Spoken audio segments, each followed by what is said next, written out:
বেশ কয়েকদিন আগে এক বড় ভাই ডেইলি স্টারে কাজ করেন 21 দফা তিনি বলছিলেন যে বাংলাদেশের এখনো বিশ্বকাপ খেলার সুযোগ আছে যদি পাকিস্তান বয়কট করে। এরপর বাংলাদেশ র্যাঙ্কিংয়ে এগিয়ে থাকবে, তাদেরকে অফার করা হবে বা বাংলাদেশকে অফার করা হবে আইসিসি থেকে, এবং বাংলাদেশ সেটাতে রাজি হয়ে যাবে, বাংলাদেশের ইচ্ছা পূরণ হবে, শ্রীলঙ্কাতে গিয়ে বিশ্বকাপ খেলতে পারবে। দেখুন, এটা একেবারে মজা করে বলেছিলেন, ফান করে বলেছিলেন, এবং বাংলাদেশ যে খেলতে পারছে না সেই কষ্ট থেকে বলছিলেন, সাথে পাকিস্তান যে কাজগুলো করছে অথবা যেই হুমকি দিচ্ছে আইসিসিকে বা বাংলাদেশকে আশা দেখাচ্ছে, এই সব কিছু মিলিয়ে তিনি এই কথা বলেছিলেন। আজ যখন এই বিষয়টা আনুষ্ঠানিকভাবে বিভিন্ন জায়গায় আসছে, তখন আমার সেই কথাটা মনে হচ্ছে যে এখন কত ধরনের ইকুয়েশন আমরা চিন্তা করছি। এমনকি ভারতীয় গণমাধ্যমেও এই বিষয়টা উঠে আসছে, বিভিন্ন জায়গাতে ভারতীয় বিভিন্ন গণমাধ্যমে এই বিষয় নিয়ে আলোচনা হচ্ছে যে এখনো বাংলাদেশের খেলার সম্ভাবনা রয়েছে, পাকিস্তান বয়কট করবে বাংলাদেশের জন্য, এবং যেই পাকিস্তান বাংলাদেশের জন্য বয়কট করবে সেখানেই বাংলাদেশ খেলবে। এই বিষয়টা কিছুক্ষণ আগে আমি একজনের সাথে আলোচনা করছিলাম, তিনি বললেন যে এটা একটা সার্কাস, হাস্যকর বিষয়, একটা সার্কাস, শুধুমাত্র আলোচনা। দেখুন, এইটুকু বিষয় বুঝতে কারো বাকি থাকে না যে এটা কখনোই সম্ভব না, এটা হবে না, এটা হওয়ার সম্ভাবনা একেবারে 0%। এটা শুধুমাত্র আলোচনা। এখানে কিছু ব্যক্তি, কিছু গোষ্ঠী, কিছু সংবাদপত্র লাভবান হচ্ছে, অথবা যারা আলোচনা করছে সেখান থেকে কোনো না কোনোভাবে লাভবান হচ্ছে, এটা নিশ্চিতভাবেই বলা যায়। তবে একটা বিষয় নিশ্চিতভাবেই আছে, একটা সংখ্যা সত্যিই আছে, যে ভারতে বিশ্বকাপ হবে কি হবে না, হলেও ঠিক মতো হবে কিনা। কারণ হচ্ছে নিপা ভাইরাস। হ্যাঁ, এই ভাইরাস হঠাৎ করেই দেখা যাচ্ছে আলোচনা এসে গেছে এবং বিভিন্ন জায়গায় সংক্রমিত হচ্ছে অনেক মানুষজন।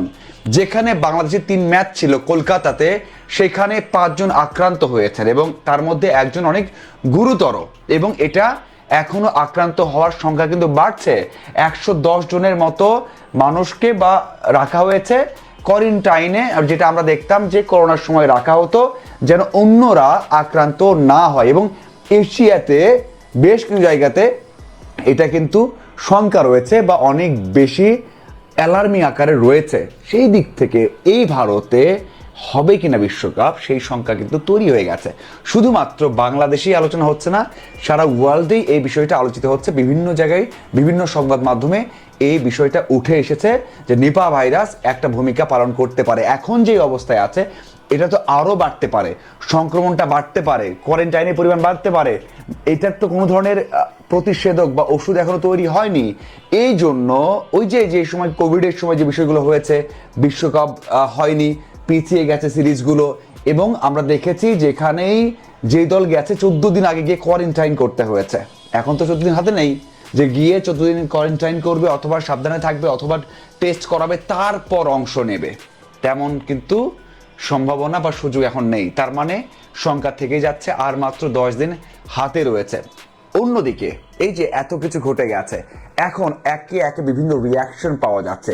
এবি ডিভিলিয়ার্স তার নিজের একটা প্ল্যাটফর্মে, অনলাইন প্ল্যাটফর্মে জানিয়েছেন যে কোনোভাবেই ক্রিকেটে বা স্পোর্টসে রাজনীতি আসার সুযোগ নেই, আসলে ওটা কখনোই ভালো হয় না, আসা উচিত না। বলেছেন বাংলাদেশ যে কারণে বাদ পড়েছে, এখানে যারাই জড়িত আছে, যেই পক্ষগুলো কাজ করেছে, এই পর্যায়ে আসা উচিত হয়নি। হ্যাঁ, হতে পারতো অনেক কিছু, কিন্তু এই পর্যায়ে কেন আসলো যে একটা দল বিশ্বকাপে খেলতে পারছে না, তাও বাংলাদেশের মতো একটা দল? এটা কিন্তু বলেছেন যে কোনোভাবেই এই পর্যায়ে আসা উচিত হয়নি। যারাই এই কাজে যুক্ত ছিলেন তারা এই কাজটা ঠিক করেনি, উচিত ছিল একটা ভালো সমাধানে আসা। এই বিষয় নিয়ে আবার কথা বলেছেন ওয়াসিম আকরাম। তিনি বলেছেন যে আসলে পাকিস্তানি বয়কট চাইছে, কেন চাইছে? তাদের তো এখন ফোকাস রাখা উচিত বিশ্বকাপে, যে বিশ্বকাপ তারা খেলবে, সেখানে বিশ্বকাপে ভালো করবে, কিন্তু কেন বয়কট করা চিন্তা করছে, এটা বিভিন্ন মাধ্যমে এসেছে এবং আরো কত কথা বলেছে সেসব আসে। শুধুমাত্র এইটুকু কোট করা হয়েছে যে কেন বয়কটের কথা বলে নিজেদের ফোকাসটা নষ্ট করা হচ্ছে, এবং বাংলাদেশ পাকিস্তান ক্রিকেটের জন্য তেমন কিছু করেনি, তাদের বয়কট করার চিন্তাটা আসলে কোনো কারণে যৌক্তিক না, এই কথা বলেছেন। অন্যদিকে আমরা দেখেছি যে মোহাম্মদ ইউসুফ বলেছেন যে বাংলাদেশের দাবিটা ন্যায্য ছিল এবং এখানে যে তাদের কথাটা রাখা হয়নি এটা কোনোভাবেই মেনে নেওয়া যায় না। এবং বাংলাদেশ যে নেই বিশ্বকাপে এটা মানতে পারছে না।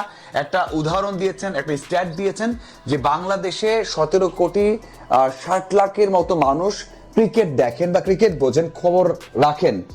এত বড় একটা জনসংখ্যার দেশ, এত জনপ্রিয় একটা দেশকে বাদ দেওয়া উচিত হয়নি। কারণ বাংলাদেশের যে পরিমাণ দর্শক দেখে, অস্ট্রেলিয়া, নিউজিল্যান্ড, আয়ারল্যান্ড, নেপাল, এমন 10টা দেশ মিলিয়ে এত সমর্থক, এত দর্শক নেই। 10 দেশ মিলিয়ে আছে 17,80,00,000 মানুষ খেলা দেখে। বাংলাদেশের এক দেশেই আছে 17,60,00,000 মানুষ যারা ক্রিকেটটা ফলো করে, দেখে।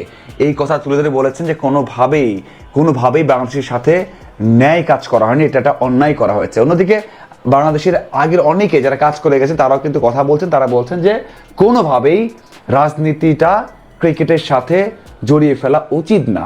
এই হচ্ছে আপডেট, এই হচ্ছে সম্ভাবনা, এই হচ্ছে শঙ্কার বিষয়। আপনাদের কি মনে হয় অবশ্যই জানাবেন। ধন্যবাদ সবাইকে।